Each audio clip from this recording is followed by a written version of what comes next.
Hey guys, and welcome back to the channel. I'm Michelle. And I'm Ken, and today we're here to review and talk about the latest Amazon series, Swarm. Yeah. This is a series that is created by Donald Glover, who also did the TV show Atlanta, and starring Dominic Fishback in the lead role. So we're going to talk about our thoughts on this series. Before we do that, hit the subscribe button if you haven't already. Also, make sure you like the video. Yeah, tell them to like the video. And then comment down below if you watch this. I think it just released this past weekend. Yeah. We kind of binged it over a couple of days.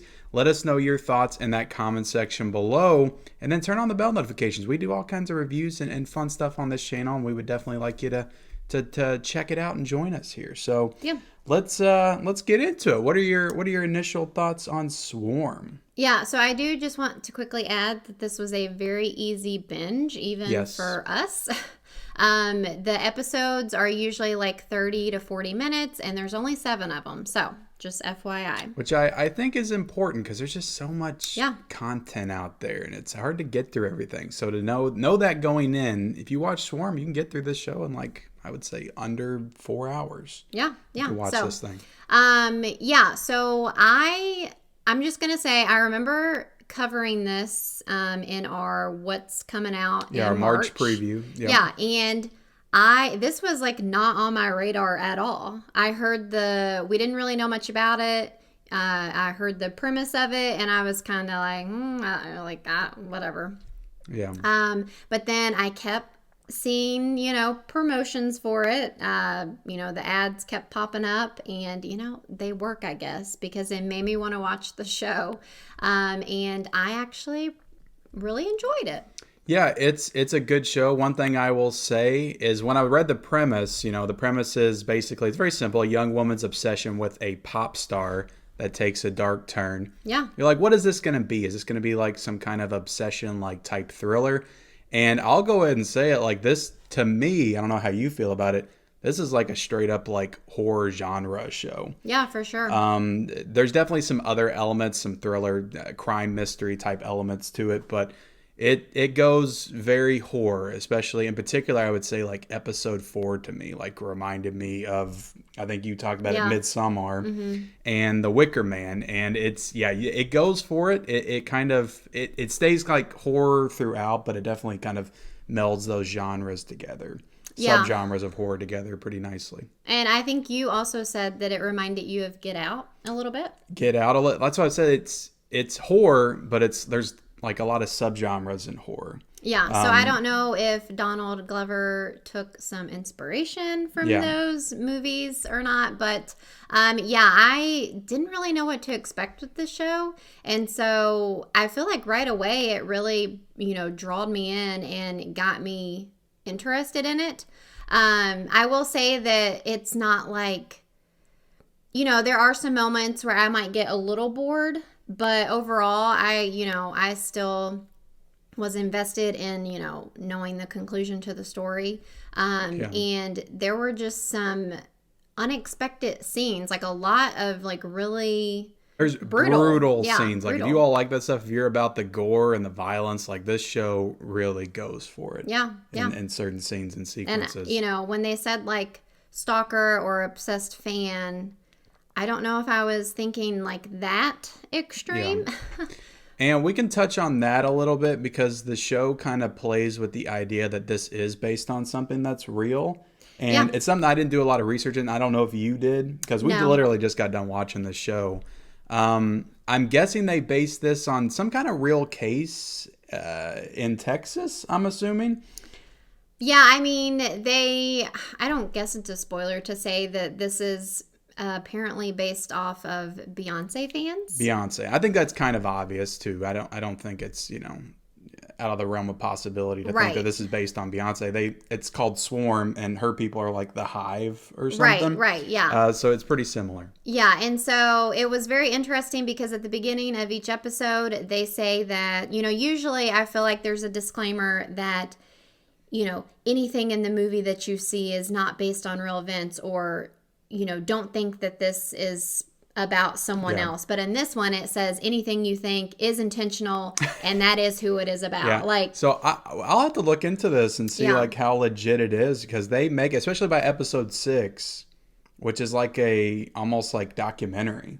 the way that they shoot you said it. it was like very meta. It's very meta. Like if it wasn't real, then it's very meta in its approach to acting like it's real when it's not real. Yeah, I definitely don't think that it was real, but yeah, but very creative. Like that whole 6th episode is so drastically different than all of the other episodes. But I found myself probably next to episode 4, like the Wicker Man episode, I'd say I was the most engaged in that episode. Yeah.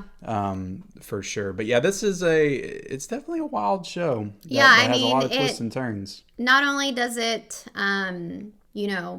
talk about a obsessed fan or whatever, and the lengths that they will go to kind of proclaim their love for this artist or whatever. It definitely touches, based on trauma. Yeah. Some of this stuff is still kind of left up for interpretation, or you don't know everything, but yeah, it definitely touches base on just trauma and how people how it can affect their whole life, and there's one the people episode they become. Well, I mean episode 6 where they really get into like childhood trauma and how that progresses into adulthood and all that kind of stuff. What did you think of we're following this girl through most of the movie, Dominic Fishback, who's playing the character of Dre. Yeah. What did you think of her performance? So I would say her performance was really good. Like, it was fantastic. Yeah. But she's definitely not someone, at least to me, like, she's not someone that I was, like, rooting for or... No.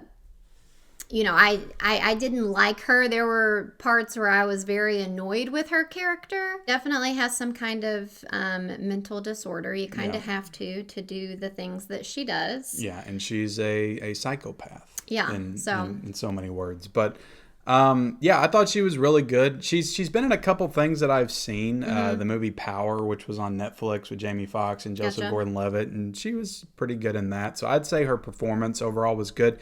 But that does lead into like the negative with this show, I think. It's not her performance, but just like her character, and then like buying into everybody being drawn to her character. Right. Is what I think our big issue was. So it kind of just like came to me just this minute, but it kind of reminds me of when we were watching the Jeffrey Dahmer.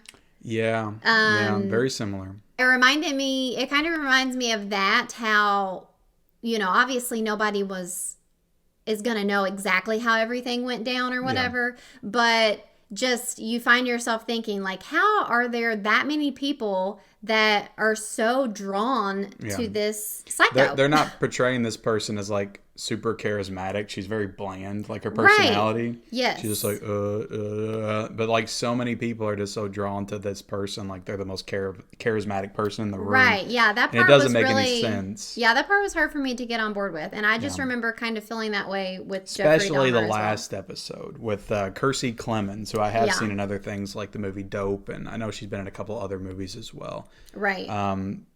Just so far out of the... Like, you have this very, like, beautiful, vibrant young woman, and she is, like, somehow... successful, ambitious. You know, and she somehow gets wrapped into, our main character, who, I don't want to, like, and tell it kind everything, of... but...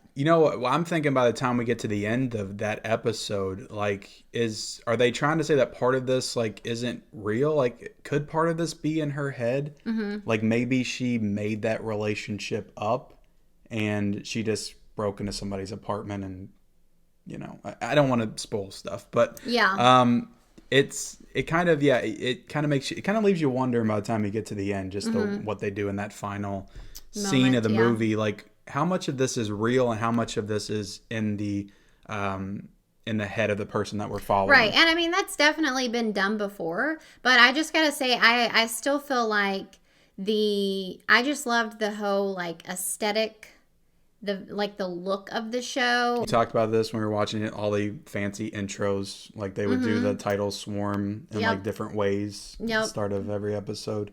Overall, I really enjoyed the show, and I definitely recommend checking it out just because it is such an easy watch. It is a very easy watch. I'll be honest, like I wasn't completely on board with it. In the first beginning. couple of episodes, Really? I may not have got like fully on board with it until episode 4. Like I really enjoyed that one. I guess we can call out Billie Eilish is in this show, and I thought she was pretty damn good. Yeah, she was. In the scene, she was kind of.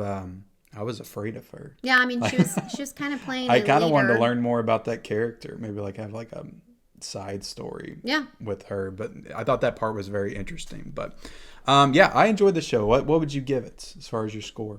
I would give this show a 4 out of 5. 4 out of 5. I would give it a 3.5 out of 5. Again, okay. I ended up really enjoying it, but it took me a while to get on board with the characters and stuff. But that's our review of Swarm. It is on Amazon Prime right now if you want to check it out. Based on our review, definitely leave us a comment down below. If you've seen this show, what are your thoughts? If you're going to watch it based on our recommendation, like this video, subscribe to our channel, turn on those bell notifications for all future videos, and then hit us down below in that description where we're on Instagram. You can follow us there, and we'll see you guys later. Bye, guys.